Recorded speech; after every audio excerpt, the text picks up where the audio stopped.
The illustrated song, or the better sounding idea of the music video, is simple as a visual aid to the music you are hearing. It is a concept that has been around longer than the actual idea of video and film itself. It's been born anew with every passing decade, from the promo clips of the 60s to film sets of the modern day. But before we can get to that, there's a little 129 years to cover, so let's get a ticket to the Little Lost Child and witness some history. In the humble year of 1894, two sheet music publishers, Edward B. Marks and Joe Stern, in an attempt to promote the song The Little Lost Child, hired electrician George Thomas to promote sales in a new way. Thomas, using his electrician knowledge, created a magic lantern. It's a projector, but it's magic. He would turn it on at the beginning of a performance and project a series of still images on the screen, simultaneously with the music. This became a popular form of entertainment, known as the illustrated song, and the road to the music video had begun, or began, or whatever. Now in the years following the illustrated song, as more eyes used the idea, it was only a matter of time that with the introduction of early film, silent filmmakers would naturally require scores, giving the illustrated song a home for a while. This carried on until the first rebirth of many for the music video, as in the 30s and 50s, the golden age of early American film began, with the classic Hollywood musicals. Videos in this style stayed around for the following years, like the dance battles of West Side Story, Making Their Way into Bad, and other examples would be like Jailhouse Rock and A Hard Day's Night.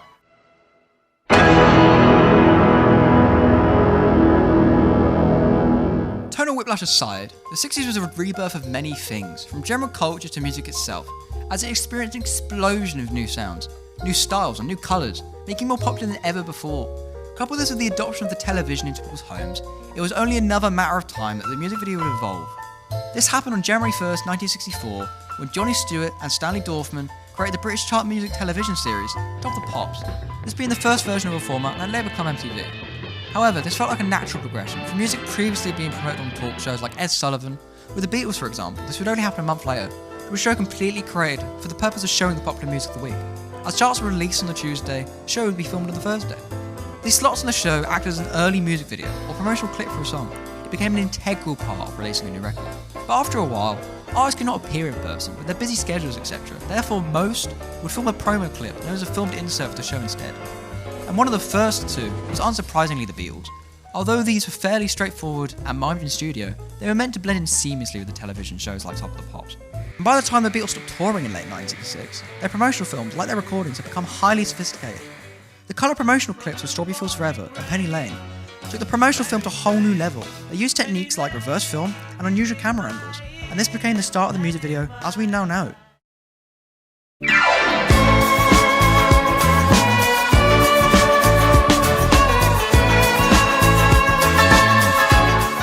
By now, artists and labels quickly realised that film clips or promotional clips were becoming an important new practice in music marketing, and in order to stick out, they were going to have to do something new, creative and fresh. So famously in 1975, Queen employed Bruce Gowles to make a promotional video for their new single Bohemian Rhapsody. And because of its experimental look and creativity, much like the song, it is widely credited as the first global hit single, for which an accompanying video was central with its success. And practically, it invented the music video 7 years before MTV went on the air. By the end of the 1970s, the broadcast of music videos on television became more and more regular. The music videos broadcast on weekly music programs like Top of the Pops or talk shows were now sometimes broadcast on new music shows like the Midnight Special and the Old Grey Whistle Test, laying the foundations for the next rebirth, and this one would change it forever.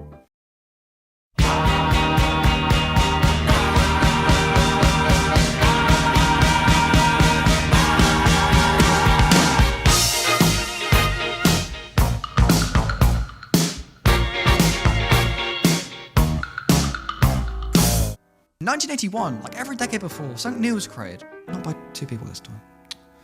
This time it was MTV. By taking what had begun with Top of the Pops and catapulting it into the mainstream, there was now a channel dedicated to 24-hour music videos. The first of which to be aired was Video Killed the Radio Star. Very, very fitting. That is morbidly funny. I love it.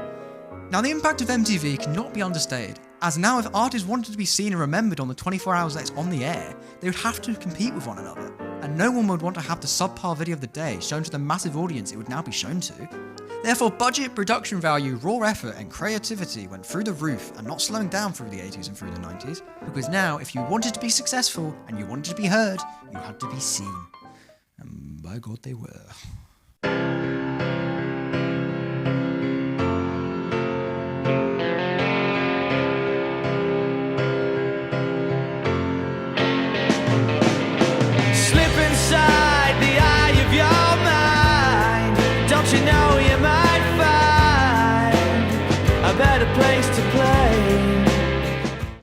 The 90s was known as the rise of directors, fitting as this is when music videos became a lot like mini-films, especially budget-wise, like a trend started in the 80s with Thriller.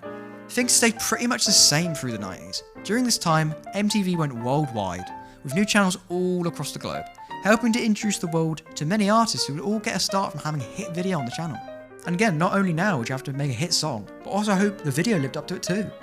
Therefore, it is no surprise that just with new subgenres of music appearing in the 90s, we end up getting new subgenres of music video, as artists began to experiment with new styles and new technology.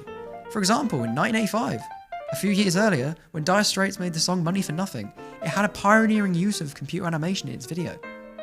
On December 31st, 1999, as midnight loomed, we now know that meant something big was on the horizon, and the music video would be reborn once again for the new millennium.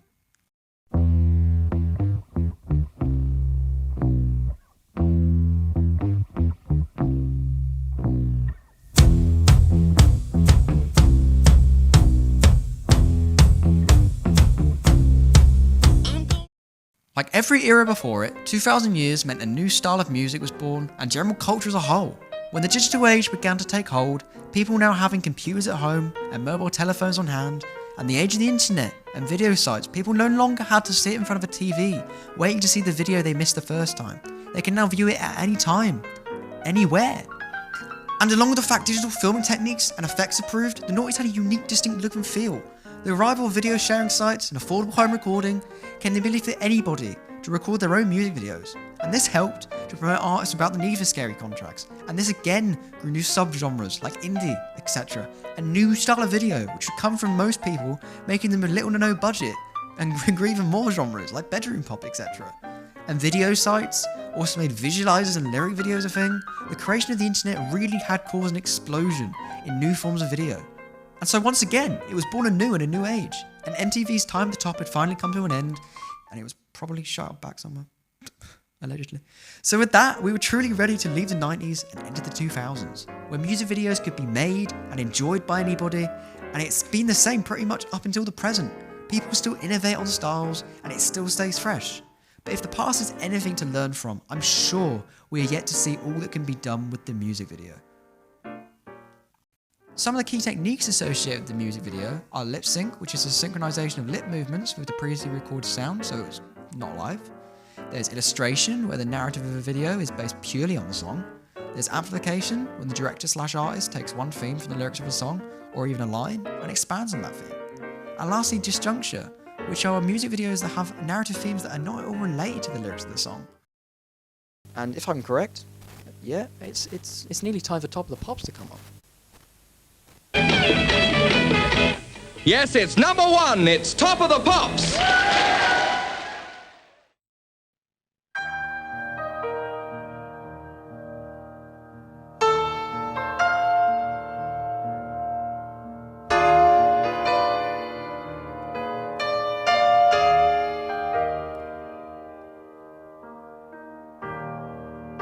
Picture postcard, I thought it started.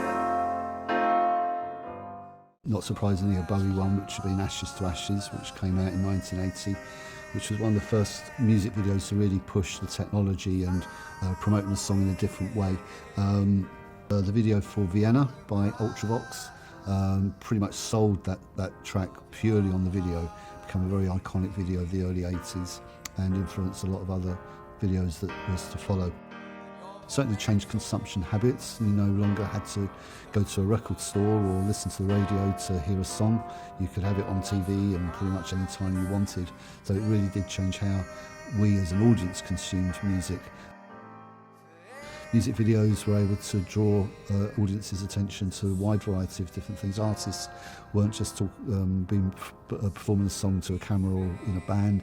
You know, some were trying to tell a story and selling their music through that, but also selling a message. So if an artist, say like Madonna with Like a Prayer, was trying to draw attention to inequality, race inequality and racism, for example, she was able to do that through the medium of video.